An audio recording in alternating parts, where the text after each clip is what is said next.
Ça y est, c'est enfin la Tunisie. Je vais pas vous cacher que j'ai vraiment hâte de retrouver ce match-là. On sait que franchement, la dernière CAN, le dernier rassemblement de la Tunisie, ça a été compliqué avec tous les problèmes qu'il y a en Tunisie. Pas de coach, pas de président de la fédération. C'est très compliqué. Actuellement, on a un coach intermédiaire, Louichi. Donc j'espère, Inch'Allah, qu'il va pouvoir nous proposer du beau jeu. Mais après, on n'attend rien de particulier de sa part, mis à part le fait de gagner, bien sûr, ces deux prochains matchs qui restent bien sûr essentiels. Donc bien sûr, mercredi à 21h, Inch'Allah, la Tunisie affrontera la Guinée équatoriale. Et aujourd'hui, nous nous retrouve pour l'avant-match de ce match-là. Très gros match qui nous attend bien entendu, donc si ça vous intéresse, n'hésitez pas à vous abonner et à liker, et sans plus tarder on commence la vidéo. Donc voilà, on sait que la Tunisie et la Guinée équatoriale, c'est pas vraiment un match banal, on va dire. C'est un match, franchement, ça fait des années qu'on affronte souvent la Guinée équatoriale, donc on peut les considérer un petit peu comme étant un pays rival entre guillemets, parce que voilà, chaque fois on les affronte, des fois c'est nous on gagne, des fois c'est eux qui gagnent. Franchement, c'est un match très attendu, on va dire que ça va être un gros match dans cette poule, notamment voilà, quand on voit un petit peu la poule, on voit que voilà, la Namibie est actuellement première, la Tunisie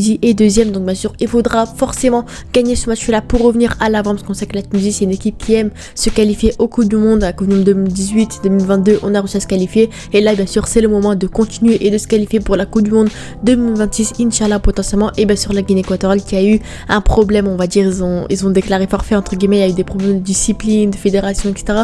Et c'est pour ça qu'ils ont eu une suspension, un problème, on va dire. Ils ont été forfaits sur les deux premiers matchs qu'ils ont fait, donc ils ont 0 points actuellement, donc forcément ils sont dans une situation assez précaire pour se qualifier à la Coupe du Monde. Donc je pense qu'ils vont se donner à 200% pour pouvoir se rattraper. Donc je pense que la Tunisie ici, ce sera vraiment un très gros match qui nous attend. Donc quand on voit un petit peu voilà les stats, un petit peu les derniers matchs que la Tunisie a pu faire, on voit que c'est très compliqué. Quand on voit un petit peu les derniers matchs, voilà, on voit qu'à la dernière CAN c'était vraiment compliqué. Les dernières qualifs de Coupe du Monde en soi c'était logique, parce que c'était entre guillemets une formalité, parce que la Tunisie était obligée de gagner dans des matchs comme ça. Sao Tomé, Malawi, ça leur manquait de respect, la Tunisie était obligée de gagner. Mais ensuite là c'était quelques matchs amicaux avant la CAN, donc on va pas trop parler, on va pas trop évaluer. Mais quand on voit la CAN, ça a été vraiment dégueulasse de leur part. Ils ont même fini dernier de la poule, pour vous dire à quel point la Tunisie a flop en 2024. Ça a été compliqué pour eux. Donc voilà, défaite contre la Namibie, donc leur futur adversaire, match nul contre le Mali et match nul contre l'Afrique du Sud. Donc franchement ça a été dégueulasse de leur part. Donc j'espère Inch'Allah qu'ils vont pouvoir nous offrir du beau jeu et faire plaisir à leur communauté tunisienne, parce que franchement on est de tout cœur derrière eux, et derrière eux ils nous font des matchs comme ça. Donc franchement j'espère qu'ils vont se relancer. Et bien sûr ces derniers temps, en mars, quelques matchs amicaux, donc contre la Nouvelle-Zélande et la Croatie, qui ont été voilà assez décevants dans le jeu, on va dire que des 0-0, mais en soi voilà, ça n'a pas été dégueulasse non plus. Personnellement j'ai préféré les matchs amicaux plutôt que les matchs de la CAN, on va pas se cacher. Mais voilà, en tout cas on se concentre bien sûr sur ce prochain match qui nous attend, Tunisie Guinée équatoriale. Très gros match qui nous attend, entre guillemets. Pour moi je le considère comme étant le classico de cette poule, de ce classement, parce que franchement c'est les deux équipes qui ont le plus de chances, je trouve personnellement, de se qualifier pour la prochaine Coupe du Monde. Et comment tu peux les stats de la Guinée équatoriale, bien sûr on va pas se cacher qu'ils ont été impressionnants lors de la dernière CAN. Voilà, ils ont été dans une poule assez compliquée, Côte d'Ivoire, Guinée-Bissau et Nigeria, et pourtant ils ont réussi à sortir des poules et être vraiment intéressants. Contre le Nigeria, match nul, donc en soi c'était un match intéressant. Contre la Guinée-Bissau, logique victoire, et contre la Côte d'Ivoire, grosse surprise, bien sûr victoire 4-0. Donc franchement la Guinée équatoriale c'est une équipe entre guillemets qui pourrait faire peur, c'est une très grosse équipe encore une fois.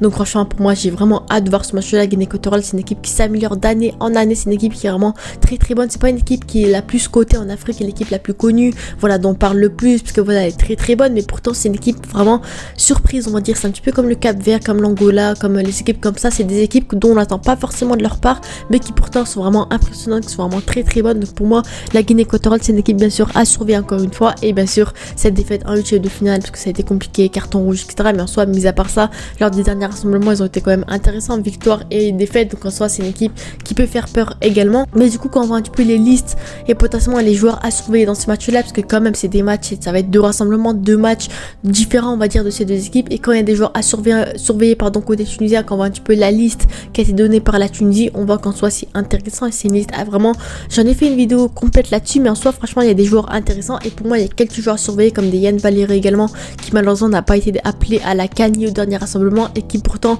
pour moi c'est un très bon joueur qui a réussi à monter en Ligue 1 avec le Angers, qui est vraiment très bon, sort d'une grosse saison, c'est un bon latéral droit intéressant. Donc pour moi franchement c'est un joueur à surveiller forcément, parce que pour moi c'est clairement le futur latéral droit de la Tunisie. On voit que Keshrida c'est compliqué, Mohamed Draguer il est pas appelé, Ami Tcherni potentiellement mais il a pas été appelé également. Donc franchement Yann Valéry pour moi j'attends beaucoup de lui. Pour moi c'est un joueur également à surveiller, parce qu'il aura beaucoup de temps de jeu. Donc j'espère Inch'Allah qu'il a pas voulu nous décevoir encore une fois. Donc voilà, il sort d'une grosse saison, 37 matchs, 5 passes D. C'est un joueur un peu plus défensif, mais il peut dépanner offensivement. Et pour moi Yann Valéry c'est vraiment un très bon joueur. Bien sûr on a Mohamed Belhadji Mahmoud, pour moi clairement c'est un bon milieu de terrain qui a été appelé pour la première fois récemment avec la Tunisie. Donc on voit, voilà, il n'a pas vraiment joué de match avec la Tunisie, il a déjà été appelé mais il n'a pas vraiment joué de match. Il a été appelé notamment lors de la dernière CAN il me semble. Pour moi c'est un très bon joueur qui malheureusement il n'a pas vraiment eu beaucoup sa chance avec la Tunisie. Pour moi c'est un joueur qui pourrait trouver sa place dans le 11 de la Tunisie. Donc on voit que c'est un joueur qui fait vraiment une grosse saison du côté de Lugano en Suisse. Donc franchement pour moi il faut vraiment parler. 39 matchs, 5 buts, 1 passe D. Donc franchement c'est un bon joueur également à surveiller. J'espère qu'il aura du temps de jeu potentiellement parce qu'on sait que c'est un joueur, vu la concurrence sur le terrain, voilà, quand un peu la concurrence ça va être très compliqué pour lui. On va des Skiri, des Leduni, Ben Ramdan, Rafia, Chahleli. Pour moi tous les milieux de terrain méritaient leur sélection, donc ça va être compliqué pour lui d'être appelé, mais j'espère Inch'Allah qu'il va pouvoir avoir un petit peu de temps de jeu. Bien sûr un petit chouchou, on va dire Raki Awani. Pour moi c'est vraiment, je sais pas si c'est vraiment un joueur à surveiller, mais pour moi c'est clairement un petit chouchou. Il a été appelé pour la première fois avec l'équipe première de la Tunisie, donc j'espère qu'il va avoir un peu de temps de jeu au minimum, parce que pour moi c'est un joueur que j'apprécie énormément. J'attends pas vraiment de sa part, voilà, je l'ai mis comme ça parce que c'est un joueur que j'aime beaucoup, mais en tout cas parce que c'est vraiment le futur de la Tunisie, seulement 19 ans, mais mis à part ça pour moi c'est un joueur que j'aime beaucoup et j'espère qu'il va pouvoir avoir quelques minutes de jeu, parce que quand on voit sa saison avec l'étoile à seulement 19 ans, 29 matchs, 4 buts, 2 passes D, donc en soi c'est intéressant. Il n'est pas toujours titulaire, donc pour moi franchement c'est des stats assez prometteuses. Et bien sûr le fameux crack dont on attend tous, ça fait des années maintenant, il n'a pas vraiment réussi à se révéler entre guillemets avec la Tunisie, c'est bien sûr Elias Achouri. Pour moi j'attends beaucoup de sa part, on sait clairement que c'est le futur. Youssef Msekni à gauche, on sait clairement qu'il n'a pas été appelé Msekni, surtout sur le fait de dévoiler, d'habituer un petit peu Elias Achouri à jouer au niveau africain, à jouer sous le maillot tunisien, parce que pour moi clairement il a le potentiel qu'il faut, il a tout ce qu'il faut pour être vraiment le futur Youssef Msekni à gauche. Donc j'attends un peu plus de sa part si possible. Inch'Allah, il fait vraiment une grosse saison du côté de Copenhague, il a même fini il me semble meilleur passeur africain de la saison. Donc franchement c'est un très bon jeune joueur, très bon joueur intéressant. 42 matchs, 5 buts, 16 passes D, donc franchement il n'y a rien à dire là-dessus, on va pas mentir là-dessus. Franchement très bon joueur, donc pour moi j'espère Inch'Allah qu'il va pouvoir se révéler et enfin montrer qui il est avec la Tunisie, parce que clairement pour moi c'est un joueur surveillé. Et maintenant on passe à la Guinée équatoriale. Donc je vais pas vous cacher que je n'ai pas forcément beaucoup l'équipe de la Guinée équatoriale, donc je vais vous parler plus des joueurs dont on a vraiment vu lors de la dernière CAN, ou des joueurs qui sont vraiment marquants on va dire de leur équipe. Donc bien sûr il y a des Emilio Nsue, c'est clairement le joueur principal de la Guinée équatoriale, leur buteur qui est très intéressant, qui a vraiment fait une très grosse CAN. Donc lui il joue en 3e division espagnole, donc c'est pas le haut niveau non plus, mais en soi mis à part ça au niveau africain dans les CAN et dans les matchs amicaux il est vraiment très intéressant. Donc pour moi Emilio Nsue c'est un joueur sur lequel il faudra faire vraiment attention. Donc voilà, c'est un bon buteur intéressant qui fait vraiment une grosse saison du côté d'Espagne. 30 matchs, 11 buts, 2 passes D, donc en soi c'est pas à négliger. Encore une fois il est régulier, c'est un joueur intéressant. Donc pour moi j'espère qu'on va pouvoir le gérer, bien sûr, parce qu'il y a récemment un très bon buteur de la Guinée équatoriale. On a bien sûr Iban Salvador, c'est le fameux, il me semble que c'est lui qui a fait la teinture rose, donc bien sûr vous le connaissez très bien, c'est un joueur qui a fait beaucoup de mal à la Tunisie. Donc voilà, 2e division polonaise. Donc quand on voit, sans manquer de respect à la Guinée équatoriale, il n'y a pas vraiment de joueurs qui sont vraiment, voilà, dans un grand championnat, qui sont vraiment très intéressants on va dire. Mais mis à part ça, au championnat au niveau africain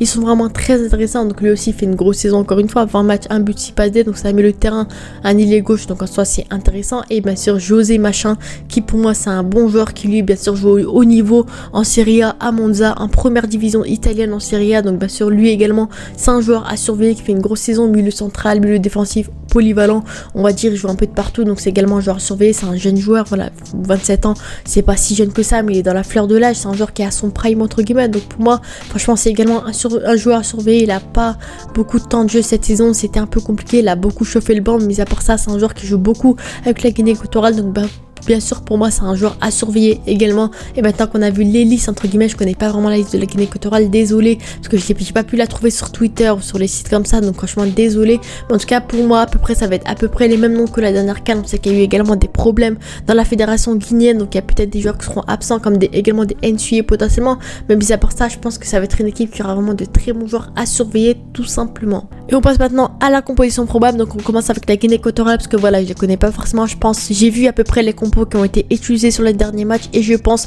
à peu près qu'on s'attendra à ça. Donc bien sûr avec des Bikoro en milieu de terrain qui est très bon, Machin, Nsue, les joueurs dont je parlais, Salvador, des Akapo, des Saoul Koko qui a été vraiment très bon en défense centrale. Donc pour moi je m'attends un peu plus à un 4-4-1-1 en compo de la Guinée équatoriale, parce que pour moi ça va être la chose la plus évidente on va dire. C'est les dernières compos qu'ils ont utilisées à la CAN ou dans les matchs amicaux, donc franchement pour moi c'est logique. Et bien sûr maintenant on s'intéresse à la compo probable de la Tunisie. Donc là c'est là où ce sera un peu plus intéressant. 4-3-3 personnellement je m'attendrais. J'ai mis les joueurs dont j'attendrais le plus, les joueurs que voilà pour moi c'est les joueurs les plus évidents à mettre sur le terrain, avec bien sûr des choix qui m'étonneraient un petit peu. Ça m'étonnerait que le coach choisisse ça, mais en tout cas j'espère Inch'Allah qu'on pourra trouver une compo comme celle-ci. Donc bien sûr Béchir Ben Saïd dans le cash, pour moi c'est amplement mérité. Il était très bon lors des derniers rassemblements de la Tunisie, donc pour moi c'est amplement mérité. Coach Ali Abdi bien sûr, pour moi c'est le futur Ali Mahlou, donc pour moi c'est mérité. Yann Valéry à droite, c'est le seul, il me semble c'est un des seuls latérales droits qui a été appelé, donc franchement c'est un joueur dont on attend beaucoup. Et la charnière centrale, c'est là où il y aura beaucoup de débats, Talbi, Brown, parce que pour moi clairement Talbi va être appelé. On a vu sur les derniers matchs, ça a été compliqué sans lui,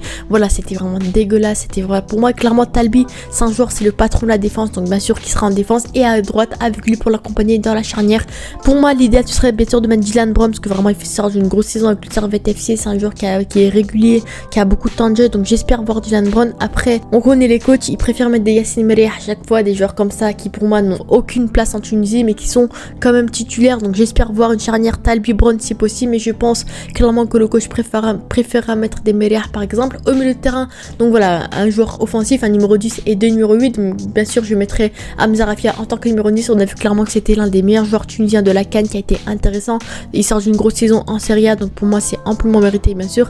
Et en milieu de terrain on voit clairement bien sûr des Leidouni et des Skiri, mais pour moi il faut vraiment parler des cas. Leidouni qui malheureusement n'a plus de temps de jeu, c'est compliqué, il joue plus avec l'Union de Berlin, il n'est pas régulier, c'est compliqué pour lui, donc j'espère qu'il va quand même être bon avec la Tunisie et se donner à 100% comme d'habitude. Et bien sûr Skiri qui pour moi franchement je vais pas vous le cacher qu'il est un peu décevant avec la Tunisie. En Bundesliga il fait partie des meilleurs milieux de terrain, il est très bon, Francfort etc, mais avec la Tunisie c'est un peu plus compliqué, il est médiocre, on voit qu'il donne pas à 100%, c'est compliqué. Donc j'espère que les deux, Leidouni et Skiri, vont régler leurs problèmes chacun à tous les deux. Mais en tout cas je pense que ce milieu de terrain a beaucoup de potentiel, il peut vraiment être intéressant. Et bien sûr des joueurs dont j'entends, des Hadi Mahmoud, des Shahlali également, qui est très bon avec l'Espérance cette saison. Et bien sûr des Wajdi Sahali, le nouveau joueur de la Tunisie qui a été appelé, qui est très bon en milieu de terrain, qui peut également être polyvalent sur les ailes. Donc pour moi je l'attends également, j'espère qu'il va pouvoir avoir ses premières minutes de jeu avec la Tunisie, parce que clairement c'est un joueur qui sort d'une grosse saison également.